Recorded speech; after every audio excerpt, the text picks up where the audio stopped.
আমার আব্বা জীবিত আছে, কিন্তু আমি প্রায় স্বপ্ন দেখছি যে আমার বাবা মারা গিয়েছে। এই স্বপ্নের ব্যাখ্যা কি? আসলে স্বপ্নটা তিন প্রকার। একটা হচ্ছে মানুষ ঘুমানোর সঙ্গে সঙ্গে যে স্বপ্ন দেখে, এটাকে আরবিতে বলা হয় খিয়ালুল ইনসান। মানুষের মস্তিষ্কের যে চিন্তা চেতনা কল্পনা, সেটা মানুষ দেখে থাকে। আরেকটা স্বপ্ন হচ্ছে লাবুশ শায়তান, শয়তানের খেলাধুলা।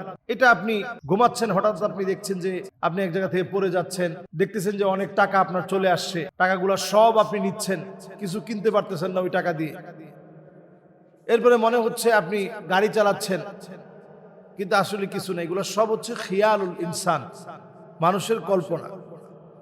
আরেকটা স্বপ্ন হচ্ছে বুশরা মিন ইনদিল্লাহি তাবারাকা ওয়া তাআলা, আল্লাহর পক্ষ থেকে একটা শুভ সংবাদ। এই আল্লাহর পক্ষ থেকে শুভ সংবাদ, এই জাতীয় স্বপ্নগুলো মানুষ দেখে থাকে ফজরের নামাজের আগ মুহূর্তে।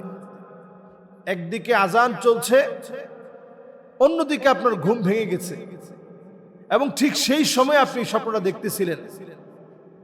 তো বারবার যদি এমন স্বপ্ন আপনি দেখেন যে আপনার বাবা মারা গেছে, এর অর্থ তিনি মারা যাবেন এমনটা না। এটা আপনার অবস্থা আপনি মিলাবেন। এমন হতে পারে আপনার আব্বা আগে গুনাহগার ছিল, এখন গুনাহ ছেড়ে দিয়েছে, তিনি আল্লাহ ওয়ালা হয়েছেন, নামাজের দিকে এসেছেন। আল্লাহ তাআলা ওই ইঙ্গিতটা আপনাকে জানিয়েছে যে আপনার আব্বা তিনি জীবিত আছেন কিন্তু মারা যাচ্ছেন, জীবিত আছেন কিন্তু স্বপ্ন দেখতেছেন যে আপনার আব্বা মারা গেছে। তার মানে গুনাহের হালতটা তার কাছ থেকে আল্লাহ তাআলা মুছে দিয়েছেন। অথবা এর ব্যাখ্যা এমন হতে পারে, উনার যে শত্রুগুলো আছে সেই শত্রুদেরকে আল্লাহ রাব্বুল আলামিন মৃত বানিয়ে দিয়েছেন।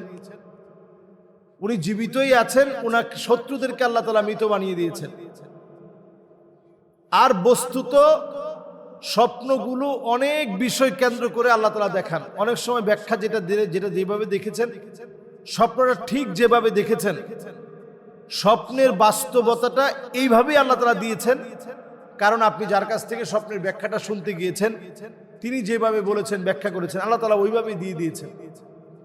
এই জন্য স্বপ্ন দেখার পরে আমাদের উচিত, যদি এরকম মৃত্যুর কোনো কিছু দেখি, ভালো একজনের কাছে জিজ্ঞাসা করে জেনে নেয়া।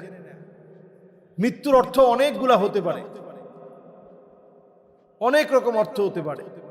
এজন্য মৃত্যুবরণ করেছে এটা দেখে ভেঙে পড়ার কোনো দরকার নেই। আপনি সদকা করে ফেলেন, কোনো খাবার খাইয়ে দেন, অথবা আপনি ঘুম থেকে উঠা মাত্র বলেন আল্লাহুম্মা ইন্নী আসআলুকা খায়রাহা ওয়া আউযু বিকা মিন শাররিহা। আল্লাহ আপনার কাছে এর কল্যাণ কামনা করি। আল্লাহুম্মা ইন্নী আসআলুকা খায়রাহা ওয়া আউযু বিকা মিন শাররিহা।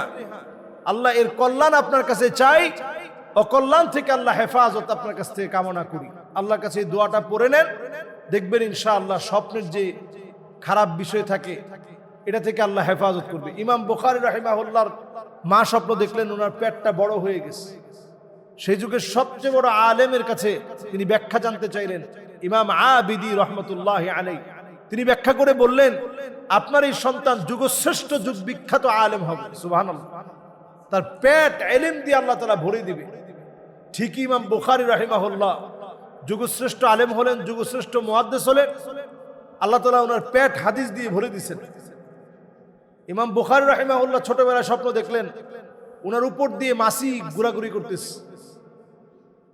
স্বপ্ন দেখলেন ইমাম বুখারী রাহিমাহুল্লাহ স্বপ্ন দেখলেন আল্লাহ রাসূল সাল্লাল্লাহু আলাইহি সাল্লামের উপর দিয়ে মাছি উঠতেছে, তিনি মাছিগুলোকে তাড়িয়ে দিচ্ছেন। স্বপ্নের ব্যাখ্যা অনুযায়ী যখন তিনি শ্রেষ্ঠ আলেম সে যুগের ইমামের কাছে জিজ্ঞাসা করলেন যে আমি এরকম স্বপ্ন দেখেছি, তিনি বললেন আল্লাহ তাআলা হাদিসের এমন খিদমত তোমাকে দিয়ে করাবে, নবীজির নামে যারা মিথ্যা হাদিস প্রচার করছে তাদের সমস্ত মিথ্যাচার ইমাম বুখারী তোমাকে দিয়ে আল্লাহ রাব্বুল আলামিন মিটায় দিবে, তাদের দাবিগুলোকে মিথ্যা প্রমাণিত করা হবে এবং সত্য হাদিসের খিদমতে আল্লাহ তোমাকে কবুল করবে। সুবহানাল্লাহ বিহামদিহি। ঠিকই আল্লাহ রাব্বুল আলামিন ইমাম বুখারী রাহমাতুল্লাহি আলাইহি আল্লাহ রাব্বুল আলামিন যুগশ্রেষ্ঠ হিসেবে আল্লাহ তাআলা কবুল করলেন, যুগশ্রেষ্ঠ আল্লাহ তাআলা বানিয়ে দিলেন। সুতরাং যুগশ্রেষ্ঠ মানুষ হওয়ার জন্য, যুগের শ্রেষ্ঠ মানুষ হয়ে সারা পৃথিবীর মানুষের কাছে পরিচিত হওয়ার জন্য দেখেন একটা স্বপ্ন আল্লাহ দেখাই দিলেন। এজন্য স্বপ্ন আমরা যা দেখব আমরা ভালো মানুষ দেখে শুনে খুঁজে আমরা এই স্বপ্নের ব্যাখ্যাগুলো জিজ্ঞাসা করব। স্বপ্নের তাবিরের উপরে ইমাম ইবনে সিরিন রাহিমাহুল্লাহ সবচেয়ে বেশি স্বপ্নের ভালো তাবির করতে পারতেন। ওনার লিখিত একটা বই আছে, এজন্য আমরা ওই বইটাও যদি বাংলায়, এটার পিডিএফ ফাইল আছে, আমরা পড়ে নিব ইনশাআল্লাহ। ঘরে ঘরে এই বইটা রাখবো। এই জাতীয় স্বপ্ন দেখলে আমরা ছোট্ট একটা সদকা দিয়ে দিব, কোনো একজন গরিবকে আমরা খাইয়ে দিব, এবং স্বপ্ন দেখার পরে আমরা দোয়া পড়ে ফেলবো আল্লাহর কাছে, আল্লাহ আপনি কল্যাণ দান করেন, অকল্যাণ থেকে হেফাজত করেন। আল্লাহ আমাদেরকে বোঝার তৌফিক দান করুক, আমিন।